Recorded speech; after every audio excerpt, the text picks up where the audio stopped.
ಓಂ ಶಾಂತಿ. ಶಿವ ತಂದೆಯ ಅವ್ಯಕ್ತ ಮಧುರ ಮಹಾವಾಕ್ಯ. ಅವ್ಯಕ್ತ ಮುರುಳಿಯ ದಿನಾಂಕ 1-10-2023. ಪ್ರಾತಃ ಮುರುಳಿ ಅವ್ಯಕ್ತ ಬಾಪ್ತಾದ ಮಧುಬನ. ರಿವೈಸ್ ದಿನಾಂಕ 31-12-1995. ಡೈಮಂಡ್ ವರ್ಷದಲ್ಲಿ ಅಂದರೆ ವಜ್ರದ ವರ್ಷದಲ್ಲಿ ಫರಿಸ್ತೆಯಾಗಿ ಬಾಪ್ತಾದರವರ ಛತ್ರಛಾಯೆ ಹಾಗೂ ಪ್ರೀತಿಯ ಅನುಭವ ಮಾಡಿರಿ. ಡೈಮಂಡ್ ವರ್ಷದಲ್ಲಿ ಅಂದರೆ ವಜ್ರದ ವರ್ಷದಲ್ಲಿ ಫರಿಸ್ತೆಯಾಗಿ ಬಾಪ್ತಾದರವರ ಛತ್ರಛಾಯೆ ಹಾಗೂ ಪ್ರೀತಿಯ ಅನುಭವ ಮಾಡಿರಿ. ಇಂದು ವಿಶ್ವದಲ್ಲಿ ಸತ್ಯವಾದ ವಜ್ರ ಸಮಾನ ಉಜ್ವಲವನ್ನಾಗಿ ಮಾಡುವ ಪ್ರಕೃತಿಯನ್ನು ಸಹ ಡೈಮಂಡ್ ಸಮಾನ ಕೊಂಗೊಳಿಸುವಂತೆ ಮಾಡುವ ವಿಶ್ವದ ಆತ್ಮರಲ್ಲಿ ನಮ್ಮ ಡೈರೆಕ್ಟ್ ಸಂಬಂಧವನ್ನಿಟ್ಟುಕೊಳ್ಳುವ ಮಕ್ಕಳನ್ನು ಡೈಮಂಡ್ ಮಾಡುವ ಹಾಗೂ ಜೊತೆಯಲ್ಲಿ ಹೊಸ ವರ್ಷದ ಜೊತೆಯಲ್ಲಿ ನವಯುಗ ನವ ವಿಶ್ವವನ್ನು ಸ್ಥಾಪನೆ ಮಾಡುವ ತಂದೆಯು ಡೈಮಂಡ್ ಆಗುವ ಮಕ್ಕಳನ್ನು ನೋಡುತ್ತಾ ಇದ್ದಾರೆ. ಸಾಕಾರ ಸ್ವರೂಪದಲ್ಲಿಯೂ ಬಾಪ್ತಾದರವರ ಎದುರಿನಲ್ಲಿ ಎಷ್ಟು ವಜ್ರಗಳು ಹೊಳೆಯುತ್ತಾ ಇವೆ ಹಾಗೂ ವಿಶ್ವದ ಮೂಲೆ ಮೂಲೆಯಲ್ಲಿ 4 ಕಡೆ ಪ್ರಕಾಶಿಸುತ್ತಿರುವ ಡೈಮಂಡ್ಗಳನ್ನು ನೋಡುತ್ತಾ ಇದ್ದಾರೆ. ಸರ್ವರ ಮಸ್ತಕದಲ್ಲಿ ಪ್ರಕಾಶಿಸುತ್ತಿರುವ ಆತ್ಮರೂಪಿ ಡೈಮಂಡ್ ಎಷ್ಟು ಶೋಭಿಸುತ್ತದೆ. ಎದುರಿನಲ್ಲಿ ಪ್ರಕಾಶಿಸುತ್ತಿರುವ ಆತ್ಮರೂಪಿ ಡೈಮಂಡ್ ಹಾಗೂ ಇಷ್ಟೊಂದು ಸಂಘಟಿತ ರೂಪದಲ್ಲಿ 4 ಕಡೆ ವಜ್ರವೇ ವಜ್ರ ನೋಡುವುದರಲ್ಲಿ ದೃಶ್ಯವು ಎಷ್ಟು ಪ್ರಿಯವೆನಿಸುತ್ತದೆ. ಹೀಗೆ ಈ ಸಂಘಟನೆಯು ಯಾರದಾಗಿದೆ? ಡೈಮಂಡ್ಗಳದ್ದಾಗಿದೆಯಲ್ಲವೇ? ನಂಬರ್ ವಾರ್ ಆಗಿರಬಹುದು, ಆದರೂ ಸಹ ಪ್ರಕಾಶಿಸುತ್ತಾ ಇದ್ದಾರೆ. ಪ್ರಕಾಶಿಸುತ್ತಿರುವ ಡೈಮಂಡ್ಗಳ ಸಭೆಯು ತಂದೆಯ ಎದುರಿನಲ್ಲಿ ಇದೆ. ನೀವು ಸಹ ಏನು ನೋಡುತ್ತಾ ಇದ್ದೀರಿ? ಡೈಮಂಡ್ ನೋಡುತ್ತಾ ಇದ್ದೀರಲ್ಲವೇ? ಅಥವಾ ಶರೀರವನ್ನು ನೋಡುತ್ತಾ ಇದ್ದೀರೋ? 63 ಜನ್ಮಗಳು ಶರೀರವನ್ನೇ ನೋಡಿದಿರಿ. ಆದರೆ ಈಗ ಶರೀರದಲ್ಲಿ ಪ್ರಕಾಶಿಸುತ್ತಿರುವ ಡೈಮಂಡ್ ಗೋಚರವಾಗುತ್ತದೆಯೇ ಅಥವಾ ಅಡಗಿಕೊಂಡಿದೆಯೋ? ಆದ್ದರಿಂದ ಒಮ್ಮೊಮ್ಮೆ ಕಾಣಿಸಿಕೊಳ್ಳುತ್ತದೆ, ಒಮ್ಮೊಮ್ಮೆ ಅಡಗಿಕೊಂಡು ಬಿಡುತ್ತದೆ. ಇದು ಡೈಮಂಡ್ ಜುಬಿಲಿಯಾಗಿದೆ. ಜುಬಿಲಿಯಲ್ಲಿ ಏನು ಇರುತ್ತದೆ? ಜುಬಿಲಿಯಲ್ಲಿ ಏನು ಅಲಂಕಾರ ಮಾಡುತ್ತಾರೆ? ಈಗಿನ ಸಮಯದಲ್ಲಿ ವಿಧ ವಿಧವಾದ ಲೈಟ್ಗಳ ಅಲಂಕಾರವು ಹೆಚ್ಚಾಗಿ ಇರುತ್ತದೆ. ನೀವು ಸಹ ವೃಕ್ಷದಲ್ಲಿ ಅಲ್ಲಲ್ಲಿ ಲೈಟ್ಗಳನ್ನು ಸಜ್ಜುಗೊಳಿಸುತ್ತೀರಲ್ಲವೇ? ಹಾಗೆ ಡೈಮಂಡ್ ಜುಬಿಲಿ ಆಚರಣೆ ಮಾಡುವುದರಿಂದ ಒಂದು ದಿನ ಮಾತ್ರವೇ ಆಚರಣೆ ಮಾಡುತ್ತೀರಿ, ಅಥವಾ ಕ್ರಿಸ್ಮಸ್ ಆಚರಣೆ ಮಾಡುತ್ತೀರಿ, ಅಥವಾ ಯಾವುದಾದರೂ ಉತ್ಸವ ಆಚರಣೆ ಮಾಡುತ್ತೀರಿ. ಆದರೆ ನೀವು ಏನು ಉತ್ಸವ ಆಚರಣೆ ಮಾಡುತ್ತಿದ್ದೀರಿ? ಡೈಮಂಡ್ ದಿವಸವೆಂದು ಹೇಳುತ್ತೀರೋ ಅಥವಾ ಡೈಮಂಡ್ ವರ್ಷವೆಂದು ಹೇಳುತ್ತೀರೋ? ಏನು ಆಚರಣೆ ಮಾಡುತ್ತಿದ್ದೀರಿ? ಡೈಮಂಡ್ ವರ್ಷ. ಡೈಮಂಡ್ ವರ್ಷವನ್ನು ಆಚರಣೆ ಮಾಡುತ್ತಿದ್ದೀರಾ? ಇದು ಪಕ್ಕಾ ಆಗಿದೆಯೇ? ಒಂದು ವೇಳೆ ಇದೇ ಎಲ್ಲರ ದೃಢ ಸಂಕಲ್ಪವಾಗಿದ್ದರೆ ಡೈಮಂಡ್ ಜುಬಿಲಿ ವರ್ಷವನ್ನು ಮಾಡುತ್ತಿದ್ದೇವೆಂಬುದು ಪಕ್ಕಾ ಆಗಿದ್ದರೆ ನಿಮ್ಮ ಬಾಯಿಯಲ್ಲಿ ಗುಲಾಬ್ ಜಾಮೂನ್ ಇದೆ. ಆದ್ದರಿಂದ ಆನಂದೋತ್ಸವ ಆಚರಣೆ ಮಾಡುವುದೆಂದರೆ ಏನು ಆಗುವುದೋ? ಹಾಗಾದರೆ ಇಡೀ ವರ್ಷವು ಡೈಮಂಡ್ ಆಗುವಿರಾ ಅಥವಾ ಸ್ವಲ್ಪ ಸ್ವಲ್ಪ ಕಲೆಯು ಹತ್ತುವುದೋ? ಬಾಪ್ತಾದರವರಂತೂ ಮಕ್ಕಳ ಅಕ್ಕರೆ ಉತ್ಸವವನ್ನು ನೋಡಿ ಪದಮದಷ್ಟು ಡಬಲ್ ಶುಭಾಶಯಗಳನ್ನು ಕೊಡುತ್ತಾರೆ. ಈ ದಿನ ಡಬಲ್ ಆಗಿದೆಯಲ್ಲವೇ? ಒಂದು ಹೊಸ ವರ್ಷ ಹಾಗೂ ಇನ್ನೊಂದು ಡೈಮಂಡ್ ಜುಬಿಲಿ, ಎರಡರ ಸಂಘಟನೆಯಾಗಿದೆ. ಹೀಗೆ ಡೈಮಂಡ್ ವರ್ಷದಲ್ಲಿ ಬಾಪ್ತಾದರವರು ಏನು ವಿಶೇಷತೆಯನ್ನು ನೋಡಲು ಬಯಸುತ್ತಾರೆಂದರೆ, ಮಕ್ಕಳು ಪ್ರತಿಯೊಬ್ಬರೂ ಯಾವಾಗ ನೋಡಿದರೂ ಯಾರನ್ನು ನೋಡಿದರೂ ಏನು ಕಂಡು ಬರಬೇಕು? ಡೈಮಂಡ್. ಪ್ರಕಾಶಿಸುತ್ತಾ ಇರುವ ಡೈಮಂಡೋ ಅಥವಾ ಮಣ್ಣಿನೊಳಗಿರುವ ವಜ್ರವೋ? ಪ್ರಕಾಶಿಸುತ್ತಿರುವ ವಜ್ರ ಒಳ್ಳೆಯದೋ? ಹಾಗಾದರೆ ಇಡೀ ವರ್ಷದ ಸಲುವಾಗಿ ಇಂತಹ ವಜ್ರ ಆಗಿಬಿಟ್ಟಿರಾ? ಏಕೆಂದರೆ ಸಂಕಲ್ಪವನ್ನಂತೂ ಈ ದಿನ ಮಾಡಬೇಕಲ್ಲವೇ? ಮಾಡಿಬಿಟ್ಟಿರಾ?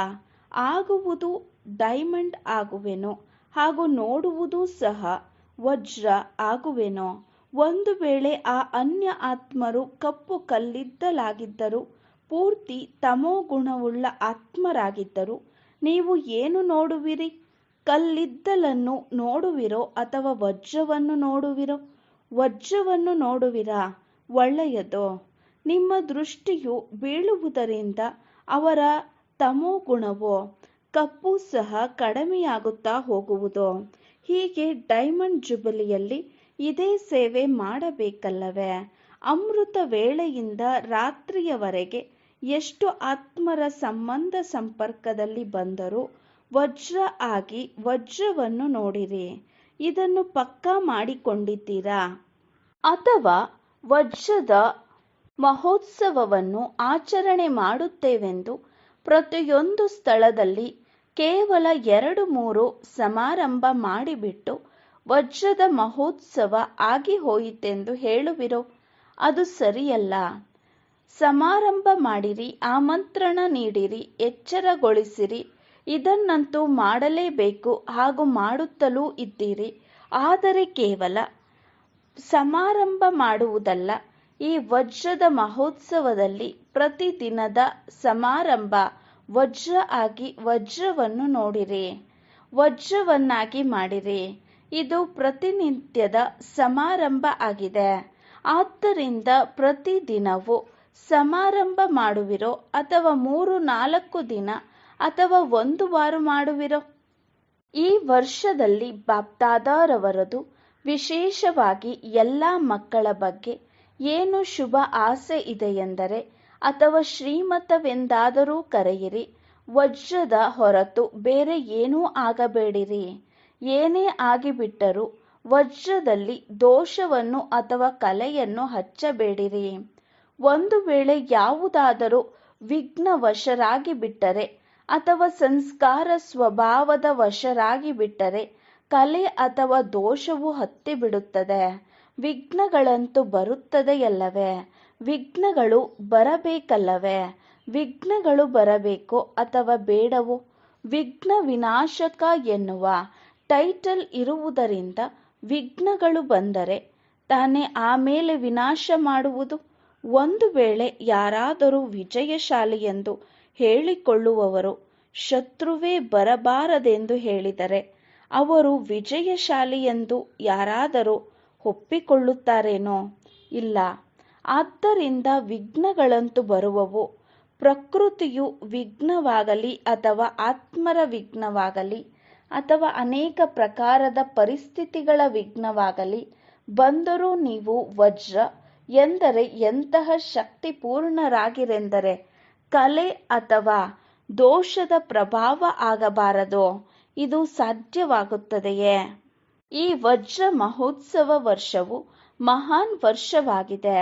ಅವರು ವಿಶೇಷವಾದ ಮಾಸವನ್ನು ಆಚರಿಸುವಂತೆಯೇ ಈ ವಜ್ರ ಮಹೋತ್ಸವ ವರ್ಷವು ಶ್ರೇಷ್ಠ ವರ್ಷವಾಗಿದೆ. ಈ ವರ್ಷ ಬಾಪ್ದಾದಾರವರು ಎಲ್ಲರನ್ನೂ ನಡೆಯುತ್ತಾ ತಿರುಗಾಡುತ್ತಾ ಫರಿಸ್ತೆಗಳನ್ನಾಗಿ ನೋಡಲು ಬಯಸುತ್ತಾರೆ. ಆತ್ಮವನ್ನು ನೋಡಲು ಕೇವಲ ಸೇವಾ ಕೇಂದ್ರದ ಕಲ್ಯಾಣಕಾರಿಗಳಾಗಬೇಡಿ, ವಿಶ್ವ ಕಲ್ಯಾಣಿಗಳಾಗಿರಿ ಎಂದು ಹಲವರು ಹೇಳುತ್ತಾರೆ. ಅವರು 84 ಬಾರಿ ಪ್ರಯತ್ನಿಸುತ್ತಾರೆ, ಆದರೆ ಆತ್ಮವು ತುಂಬಾ ಚಿಕ್ಕದಾಗಿದೆ, ಆದ್ದರಿಂದ ದೇಹವು ಕಾಣಿಸುತ್ತದೆ. ಆದ್ದರಿಂದ ಬಾಪ್ದಾದಾ ಹೇಳುತ್ತಾರೆ, ಬಿಂದು ಜಾರಿ ಹೋಗುತ್ತದೆ, ಆದರೆ ಫರಿಸ್ತಾ ರೂಪವು ಉದ್ದ ಮತ್ತು ಅಗಲವಾದ ದೇಹವಾಗಿದೆ. ಅದು ಒಂದು ಬಿಂದುವಲ್ಲ ಅಲ್ಲವೇ? ಫರಿಸ್ತಾ ಎಂದರೆ ಬೆಳಕಿನ ಆಕಾರ. ಆದ್ದರಿಂದ ಫರಿಸ್ತಾ ರೂಪದಲ್ಲಿ ಸ್ಥಿತರಾಗಿ ಪ್ರತಿಯೊಂದು ಕರ್ಮವನ್ನು ಮಾಡಿ. ನೀವು ಫರಿಸ್ತಾ ರೂಪದಲ್ಲಿ ಕರ್ಮವನ್ನು ಮಾಡಲು ಸಾಧ್ಯವಿಲ್ಲ ಎಂದು ಅಲ್ಲ, ಮಾಡಬಹುದೇ? ಅಥವಾ ನಿಮಗೆ ಸಾಕಾರ ಶರೀರವು ಬೇಕೆ? ಏಕೆಂದರೆ ಸಾಕಾರ ಶರೀರದೊಂದಿಗೆ ಅನೇಕ ಜನ್ಮಗಳಿಂದ ಪ್ರೀತಿ ಇದೆ. ಮರೆಯಲು ಬಯಸಿದರೂ ಮರೆಯಲು ಸಾಧ್ಯವಾಗುವುದಿಲ್ಲ. ಆದ್ದರಿಂದ ತಂದೆಯು ಹೇಳುವುದೇನೆಂದರೆ, ಒಳ್ಳೆಯದು, ನಿಮಗೆ ಶರೀರವನ್ನೇ ನೋಡುವ ಅಭ್ಯಾಸವಾಗಿ ಬಿಟ್ಟಿರುವುದರಿಂದ ಅದಕ್ಕೇನೂ ಅಡ್ಡಿಯಿಲ್ಲ. ಈಗ ಪ್ರಕಾಶದ ಶರೀರವನ್ನು ನೋಡಿರಿ. ಶರೀರವು ಬೇಕೆಂದರೆ ಫರಿಸ್ತೆಯೂ ಸಹ ಶರೀರಧಾರಿಯಾಗಿದ್ದಾರೆ. ಹಾಗೂ ನೀವೆಲ್ಲರೂ ಹೇಳುತ್ತೀರಿ, ಶಿವ ಬಾಬಾರವರು ಮತ್ತು ಬ್ರಹ್ಮ ಬಾಬಾರವರೊಂದಿಗೆ ಬಹಳ ಪ್ರೀತಿ ಇದೆ. ಪ್ರೀತಿಯ ಅರ್ಥವಾಗಿದೆ ಸಮಾನರಾಗುವುದು. ಹೇಗೆ ಬ್ರಹ್ಮ ಬಾಬಾರವರು ಫರಿಸ್ತಾ ರೂಪದಲ್ಲಿದ್ದಾರೆ, ಹಾಗೆ ಬ್ರಹ್ಮ ತಂದೆಯ ಸಮಾನ ಫರಿಸ್ತಾ ಸ್ವರೂಪದಲ್ಲಿ ಸ್ಥಿತರಾಗಿ ಪ್ರತಿ ಕರ್ಮವನ್ನು ಮಾಡಿರಿ. ಏಕೆಂದರೆ ಯಾವಾಗ ವಜ್ರ ಮಹೋತ್ಸವವನ್ನು ಆಚರಿಸುತ್ತಿದ್ದೀರಿ, ಸ್ಥಾಪನೆಯ 60 ವರ್ಷ ಸಂಪನ್ನವಾಗಿ ವಿಶೇಷ ಸ್ಥಾಪನೆಯ ನಿಮಿತ್ತ ಶಿವ ತಂದೆ ಇದ್ದಾರೆ. ಆದರೆ ನಿಮಿತ್ತ ಬ್ರಹ್ಮ ಬಾಬಾ ಆದರು. ನೀವು ತಮ್ಮನ್ನು ಶಿವಕುಮಾರ ಶಿವಕುಮಾರಿ ಎಂದು ಹೇಳಿಕೊಳ್ಳುವುದಿಲ್ಲ. ಬ್ರಹ್ಮಕುಮಾರ ಬ್ರಹ್ಮಕುಮಾರಿ ಹೀಗೆ ಬ್ರಹ್ಮ ಬಾಬಾರವರ ಸ್ಥಾಪನೆಯ ಕಾರ್ಯದ ಮಹೋತ್ಸವವನ್ನು ಆಚರಣೆ ಮಾಡುತ್ತಿದ್ದೀರಿ. ಆದ್ದರಿಂದ ಯಾರ ಮಹೋತ್ಸವ ಆಚರಣೆ ಮಾಡಲಾಗುತ್ತದೆಯೋ ಅವರಿಗೆ ಏನು ಕೊಡಲ್ಪಡಲಾಗುತ್ತದೆ? ಉಡುಗೊರೆ. ಹಾಗಾದರೆ ನೀವೆಲ್ಲರೂ ಉಡುಗೊರೆ ಕೊಡುತ್ತೀರೋ ಅಥವಾ ಈ ಗುಲಾಬಿಯ ಹೂವನ್ನು ತೆಗೆದುಕೊಂಡು ಬಂದು ಕೊಡುತ್ತೀರೋ? ಹಾಗೂ ಉಡುಗೊರೆ ಕೊಟ್ಟಿದ್ದಾಯಿತು ಎಂದು ಹೇಳುತ್ತೀರೋ? ಒಬ್ಬೊಬ್ಬರು ಆನೆಯನ್ನು ತೆಗೆದುಕೊಂಡು ಬರುತ್ತಾರೆ, ಒಬ್ಬೊಬ್ಬರು ಕುದುರೆಯನ್ನು ತೆಗೆದುಕೊಂಡು ಬರುತ್ತಾರೆ. ಈ ಉಡುಗೊರೆ ಅಂತೂ ಮನೋರಂಜನೆ ಆಗಿದೆ. ಈ ಮನೋರಂಜನೆಯು ಒಳ್ಳೆಯದಾಗಿದೆ. ಎಲ್ಲರೂ ನೋಡಿ ಖುಷಿಯಾಗುತ್ತಾರೆ. ಈ ದಿನ ಕುದುರೆಯು ನರ್ತನ ಮಾಡುತ್ತಿದೆ, ಈ ದಿನ ಮನುಷ್ಯರು ಯಾರೋ ನೃತ್ಯ ಮಾಡುತ್ತಿದ್ದಾರೆ. ಹೀಗೆ ಆಟದ ವಸ್ತುಗಳನ್ನು ನೋಡಿ ಖುಷಿಯಾಗುತ್ತಾರೆ. ವಸ್ತುಗಳನ್ನು ತೆಗೆದುಕೊಂಡು ಬರಲು ಅಡ್ಡಿಯಿಲ್ಲ. ಆದರೆ ಬ್ರಹ್ಮ ಬಾಬಾರವರಿಗೆ ಮನಸ್ಸಿಗೆ ಇಷ್ಟವಾಗುವ ಉಡುಗೊರೆ ಏನು ಕೊಡುವಿರಿ? ನೋಡಿರಿ, ಯಾರಿಗಾದರೂ ಉಡುಗೊರೆ ಕೊಡಬೇಕಾದರೆ ಅವರಿಗೆ ಏನು ಇಷ್ಟವಾಗಿದೆ ಎಂಬುದನ್ನು ನೋಡಲಾಗುತ್ತದೆ. ಏನೇನು ಅವರು ಇಷ್ಟಪಡುತ್ತಾರೆ ಅಥವಾ ಇಷ್ಟಪಡುವುದಿಲ್ಲ ಎನ್ನುವುದನ್ನು ನೋಡುತ್ತಾರಲ್ಲವೇ? ಆದ್ದರಿಂದ ಬ್ರಹ್ಮ ಬಾಬಾರವರಿಗೆ ಏನು ಪ್ರಿಯವಾಗಿದೆ? ಯಾವ ಉಡುಗೊರೆ ಮೆಚ್ಚುಗೆಯಾಗುತ್ತದೆ? ತಂದೆಗೆ ಮನಸ್ಸಿನ ಉಡುಗೊರೆ ಅವರಿಗೆ ಪ್ರಿಯವಾದ ಉಡುಗೊರೆ ಆಗಿದೆ. ಏನೆಂದರೆ ನಡೆದಾಡುತ್ತಾ ತಿರುಗಾಡುತ್ತಾ ಫರಿಸ್ತಾ ಸ್ವರೂಪ ಆಗುವುದು. ಫರಿಸ್ತಾ ಸಮಾನ ಆಗಿಬಿಡಿ. ಫರಿಸ್ತಾ ರೂಪದಲ್ಲಿ ಯಾವ ವಿಘ್ನವೂ ನಿಮ್ಮ ಮೇಲೆ ಪ್ರಭಾವವನ್ನುಂಟು ಮಾಡುವುದಿಲ್ಲ. ನಿಮ್ಮ ಸಂಕಲ್ಪ, ದೃಷ್ಟಿ, ವೃತ್ತಿ ಎಲ್ಲವೂ ಡಬಲ್ ಲೈಟ್ ಆಗಿಬಿಡುವವು. ಉಡುಗೊರೆ ನೀಡಲು ತಯಾರಾಗಿದ್ದೀರಾ? ಹಾಜಿ, ಹೌದು. ನೋಡಿರಿ, ನಿಮ್ಮ ಸಮ್ಮತಿಯು ಮುದ್ರಿಕೆ ಆಗುತ್ತಾ ಇದೆ. ಒಳ್ಳೆಯದು. ಸುವರ್ಣ ಪ್ರಪಂಚವನ್ನು ತರುವುದಕ್ಕಾಗಿ ಫರಿಸ್ತೆ ಆದರೆ ಹೇಗೆ ವಜ್ರವು ಹೊಳೆಯುತ್ತದೆಯೋ ಹಾಗೆಯೇ ನಿಮ್ಮ ಫರಿಸ್ತಾ ರೂಪವು ಪ್ರಕಾಶಿಸುವುದು. ಈ ಅಭ್ಯಾಸವನ್ನು ಚೆನ್ನಾಗಿ ಮಾಡುತ್ತಾ ಇರಿ. ಅಮೃತ ವೇಳೆಯಲ್ಲಿ ಎದ್ದು ಸ್ಮೃತಿಯಲ್ಲಿ ಏನು ತಂದುಕೊಳ್ಳಿರೆಂದರೆ, ನಾನು ಯಾರು? ಫರಿಸ್ತಾ ಆಗಿದ್ದೇನೆ. ಸಂಕಲ್ಪವನ್ನೇನೋ ಮಾಡುತ್ತೀರಿ ಹಾಗೂ ಬಯಸಿಯೂ ಬಯಸುತ್ತೀರಿ. ಆದರೂ ಸಹ ಯಾವ ನಿಮ್ಮ ಫಲಿತಾಂಶವನ್ನು ನೋಡುತ್ತೀರೋ ಹಾಗೂ ಬರೆದು ಕೊಡುತ್ತೀರೋ ಆಗ ಅಧಿಕ ಸಂಖ್ಯೆಯ ಮಕ್ಕಳು ಏನು ಹೇಳುತ್ತೀರಿ? ಎಷ್ಟು ಬಯಸುತ್ತೇವೆ ಅಷ್ಟು ಆಗಲಿಲ್ಲ ಎಂದು. 50% ಆಯಿತು, 60% ಆಯಿತು ಎಂದು ಹೇಳುತ್ತೀರಿ. ವಜ್ರ ಮಹೋತ್ಸವದಲ್ಲಿಯೋ ಹೀಗೆ ಪ್ರತಿಶತ ಆಗುತ್ತೀರೋ ಅಥವಾ ಪೂರ್ಣ ರೂಪದಲ್ಲಿ ಇರುವುದೇನು? ಏನಾಗುವುದು?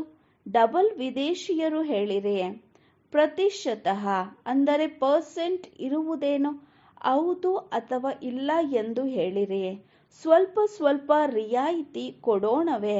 ಶಕ್ತಿಯರಲ್ಲಿ ಪರ್ಸೆಂಟೇಜ್ ಇರುವುದೇನು? ಅಕ್ಕರೆ ಉತ್ಸವದಿಂದ ಮಾಡುವುದಿಲ್ಲ. ಯೋಚನೆ ಮಾಡಿ ಮಾಡುತ್ತಾರೆ.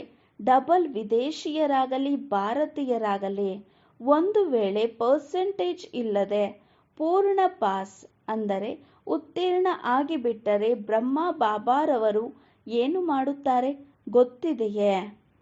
ಕೇವಲ ಬೇಷ್ ಎಂದು ಮೆಚ್ಚುಗೆ ಸೂಚಿಸುತ್ತಾರೇನೋ? ಇನ್ನೇನು ಮಾಡುತ್ತಾರೆ? ಪ್ರತಿದಿನವೂ ನಿಮ್ಮ ಅಮೃತ ವೇಳೆಯಲ್ಲಿ ತಮ್ಮ ಬಾಹುಗಳಲ್ಲಿ ಕರೆದುಕೊಳ್ಳುವರು. ನಾನು ಬ್ರಹ್ಮ ಬಾಬಾರವರ ಬಾಹುಗಳಲ್ಲಿ ಅತೀಂದ್ರಿಯ ಸುಖದ ಓಲಾಡುತ್ತಿದ್ದೇನೆ ಎಂದು ನಿಮಗೆ ಅನುಭವವಾಗುವುದು. ದೊಡ್ಡ ದೊಡ್ಡ ಆಲಿಂಗನವು ದೊರೆಯುವುದು ಹಾಗೂ ಜೊತೆ ಜೊತೆಯಲ್ಲಿ ಬ್ರಹ್ಮ ಬಾಬಾರವರಿಗೆ ಮಕ್ಕಳ ಜೊತೆಯಲ್ಲಿ ತುಂಬಾ ಪ್ರೀತಿ ಇರುವುದರಿಂದ ಆಲಿಂಗನ ಮಾಡುವರು. ಹಾಗೂ ಇಡೀ ದಿನವೂ ಏನು ದೊರೆಯುವುದು? ಹೇಗೆ ಚಿತ್ರಗಳನ್ನು ತೋರಿಸುತ್ತಾರೆ. ಯಾವಾಗ ಬಿರುಗಾಳಿಯು ಬಂದಿತೋ, ಪ್ರವಾಹವು ಉಕ್ಕಿ ಬಂದಿತೋ, ಆಗ ಏನಾಯಿತು? ಸರ್ಪವು ಛತ್ರಛಾಯೆ ಆಗಿಬಿಟ್ಟಿತು.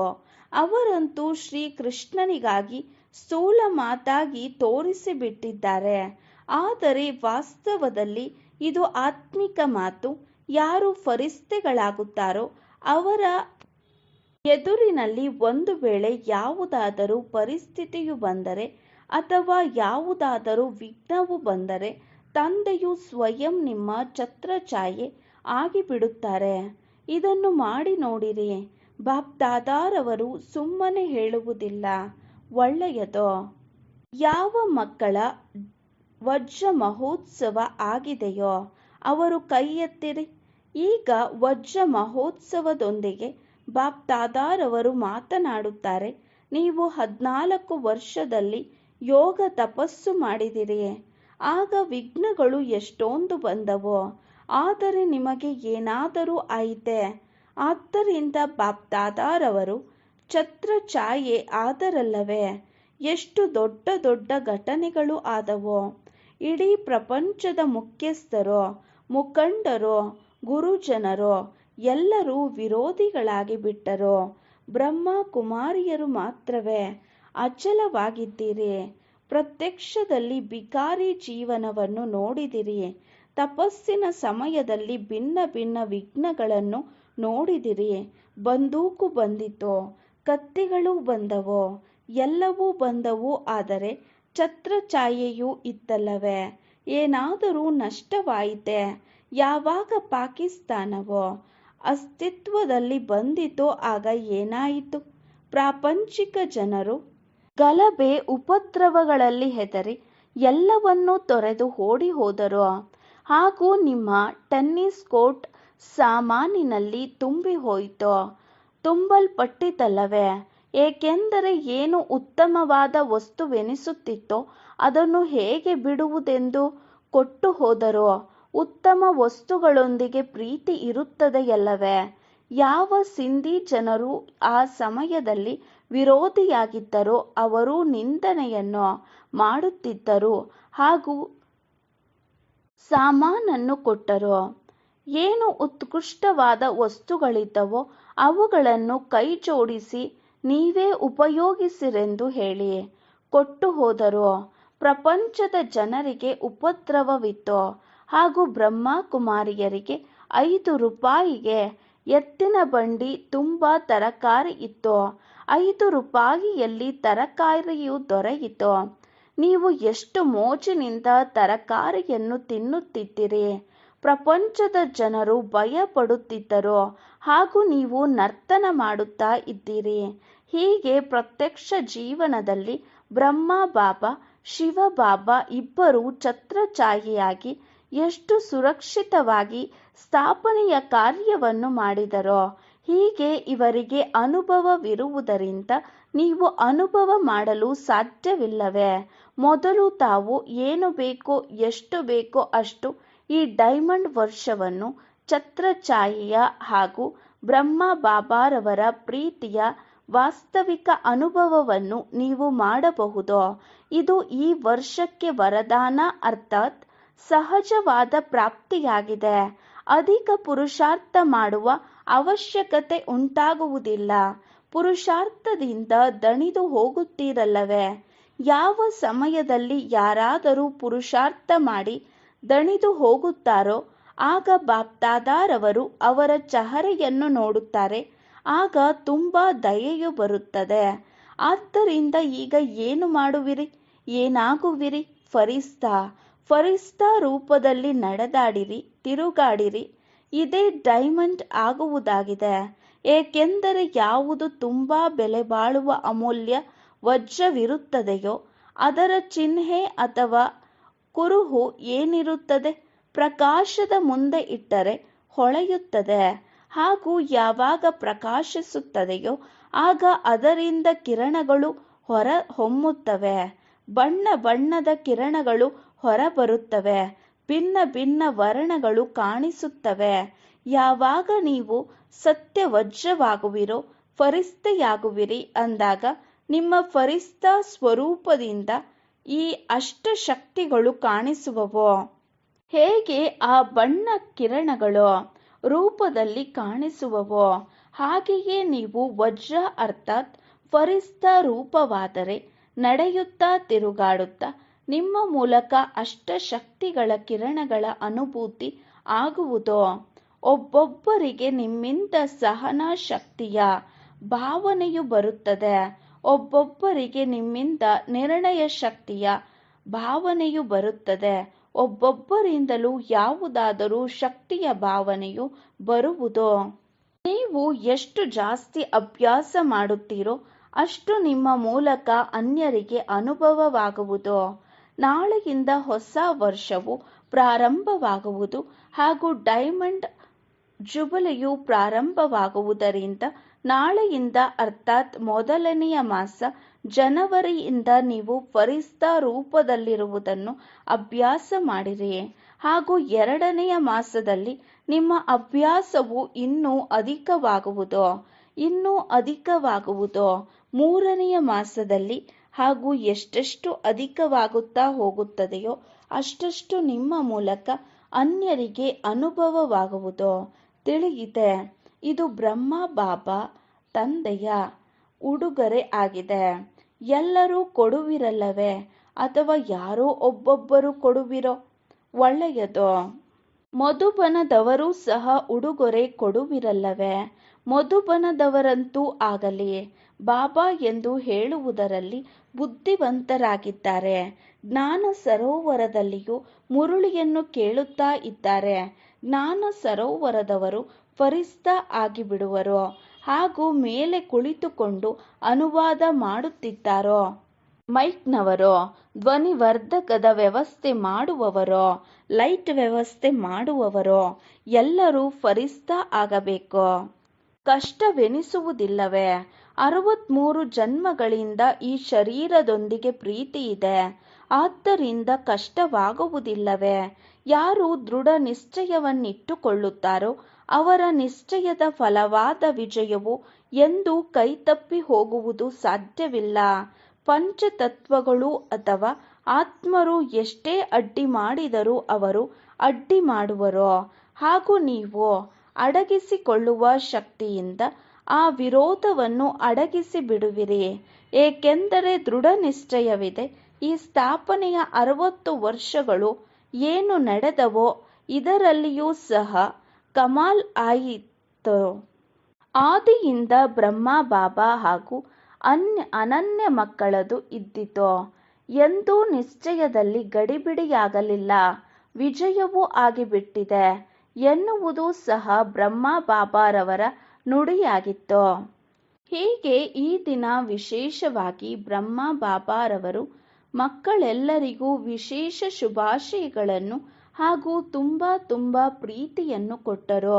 ಮಕ್ಕಳು ಎಷ್ಟೊಂದು ಇದ್ದಾರೋ, 4 ಲಕ್ಷವೇ ಇರಲಿ ಅಥವಾ 14 ಲಕ್ಷವಿರಲಿ, ಬ್ರಹ್ಮ ಬಾಬಾರವರ ಬಾಹುಗಳು ಎಷ್ಟು ದೊಡ್ಡವಾಗಿದೆ ಎಂದರೆ 14 ಲಕ್ಷ ಮಕ್ಕಳಿದ್ದರೂ ಒಟ್ಟಿಗೆ ಭುಜಗಳಲ್ಲಿ ಅಡಗಿಸಿಕೊಳ್ಳಬಹುದು. ಆದ್ದರಿಂದ ಪರಮಾತ್ಮನ ವಿರಾಟ ರೂಪವನ್ನು ಭಕ್ತಿ ಮಾರ್ಗದಲ್ಲಿ ತೋರಿಸುತ್ತಾರೆ. ಅದರಲ್ಲಿ ಎಲ್ಲರೂ ಅಡಕವಾಗಿದ್ದಾರೆ. ಹೀಗೆ ನೀವೆಲ್ಲರೂ ಬ್ರಹ್ಮ ಬಾಬಾರವರ ಭುಜಗಳಲ್ಲಿ ತುಂಬಿಕೊಂಡಿದ್ದೀರಿ. ಏನಾದರೂ ಆಗಲಿ. ಆದರೆ ಹೇಗೆ ಸಣ್ಣ ಮಗುವು ಏನು ಮಾಡುತ್ತದೆ? ಒಂದು ವೇಳೆ ಅದಕ್ಕೆ ಯಾರಾದರೂ ಏನಾದರೂ ಅಂದರೆ ಅಥವಾ ಏನಾದರೂ ಆದರೆ ಏನು ಮಾಡುತ್ತದೆ? ಬಂದು ತಾಯಿಯ ಅಥವಾ ತಂದೆಯ ಬಾಹುಗಳಲ್ಲಿ ಅಡಗಿಕೊಳ್ಳುತ್ತದೆ. ಹೀಗೆ ಮಾಡುತ್ತದೆಯಲ್ಲವೇ? ಹಾಗೆಯೇ ನೀವು ಸಹ ಮಾಡಿರಿ. ಮಕ್ಕಳಾಗಿದ್ದೀರಲ್ಲವೇ? ಅಥವಾ ಈಗ ದೊಡ್ಡವರಾಗಿ ಬಿಟ್ಟಿದ್ದೀರೋ?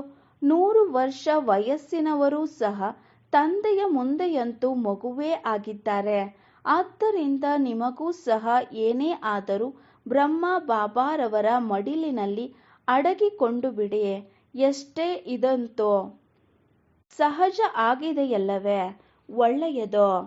4 ಕಡೆಯ ಪ್ರಕಾಶಿಸುತ್ತಿರುವ ಸತ್ಯವಾದ ವಜ್ರಗಳಿಗೆ ಸದಾ ನಿಶ್ಚಯ ಹಾಗೂ ದೃಢ ಸಂಕಲ್ಪದ ಮೂಲಕ ಸ್ವಯಂ ನಿಮ್ಮನ್ನು ಸತ್ಯವಾದ ವಜ್ರವನ್ನಾಗಿ ಮಾಡಿಕೊಂಡು ಅನ್ಯರನ್ನು ಮಾಡುವವರಿಗೆ ಸದಾ ಬಾಪ್ದಾದಾರವರ ಸಮಾನ ಡಬಲ್ ಲೈಟ್ ಫರಿಸ್ತಾ ಸ್ವರೂಪದಲ್ಲಿ ಸ್ಥಿತರಾಗುವ ಶ್ರೇಷ್ಠ ಆತ್ಮರಿಗೆ ಸದಾ ತಂದೆ ಹಾಗೂ ಸೇವೆ ಇವೆರಡರಲ್ಲಿ ಬ್ಯುಸಿಯಾಗಿರುವ ಮಾಯಾಜೀತರಾಗಿ ವಿಶ್ವದ ರಾಜ್ಯಭಾಗ್ಯವನ್ನು ಪಡೆಯುವ ಸಂಗಮ ಯುಗದ ಡೈಮಂಡ್ಗಳಿಗೆ ಅಂದರೆ ವಜ್ರಗಳಿಗೆ ಬಾಪ್ದಾದಾರವರ ನೆನಪು, ಪ್ರೀತಿ ಹಾಗೂ ನಮಸ್ತೆ. ನಾವು ಆತ್ಮಿಕ ಮಕ್ಕಳ ಆತ್ಮಿಕ ತಂದೆಗೆ ನಮಸ್ತೆ ನಮಸ್ತೆ ನಮಸ್ತೆ. ವರದಾನ: ಸದಾ ಸುರಕ್ಷತೆಯ ಸ್ಥಾನದಲ್ಲಿರುತ್ತಾ ನಿರ್ಭಯ ಮತ್ತು ನಿಶ್ಚಿಂತವಾಗಿರುವಂತಹ ಬಾಪ್ದಾದಾರವರ ಹೃದಯ ಸಿಂಹಾಸನಾಧಿಕಾರಿಗಳಾಗಿಯೇ. ಸದಾ ಸುರಕ್ಷತೆಯ ಸ್ಥಾನದಲ್ಲಿರುತ್ತಾ ನಿರ್ಭಯ ಮತ್ತು ನಿಶ್ಚಿಂತವಾಗಿರುವಂತಹ ಬಾಪ್ದಾದಾರವರ ಹೃದಯ ಸಿಂಹಾಸನಾಧಿಕಾರಿ ಆಗಿಯೇ. ವಿವರಣೆ: ಬಾಪ್ದಾದಾರವರ ಹೃದಯ ಸಿಂಹಾಸನ ಸರ್ವಶ್ರೇಷ್ಠ ಸ್ಥಾನವಾಗಿದೆ.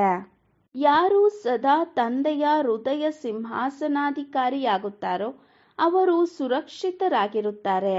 ಮಾಯೆ ಅವರ ಬಳಿ ಬರಲು ಸಾಧ್ಯವೇ ಇಲ್ಲ.